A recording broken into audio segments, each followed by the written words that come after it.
ከዓለም የተደበቀችው የምድራችን ሀያል አገር ኢራንን ውሰዷት። ስሟ ሲጠራ ምን ትዝ ይላችኋል?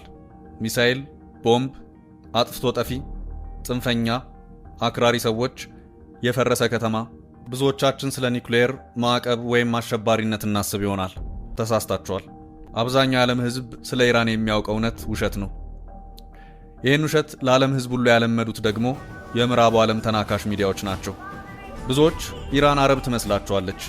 ኢራኖች አረቦች ሳይሆኑ ከአረቦች በብዙ የሚለዩ የራሳቸው ቋንቋና ባህል ያላቸው ሕዝቦች ናቸው። ቋንቋቸው ፋርሲ ይባላል። 99 በመቶ ሕዝባቸው ሙስሊም ነው። ታላቅ ሕዝቦች ነበሩ። ጥንታዊ ስማቸው ፐርሺያ ይባላል።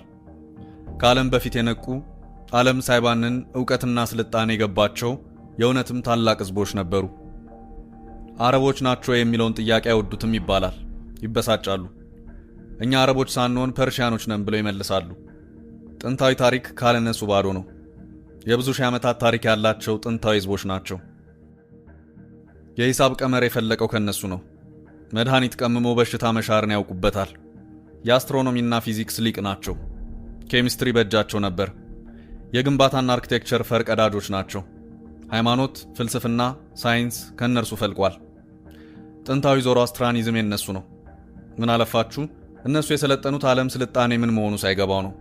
ፐርሺያን የምንላቸው እነዚህ ጥንታውያን ሊቆች የአሁኖቹ ኢራናውያን ናቸው።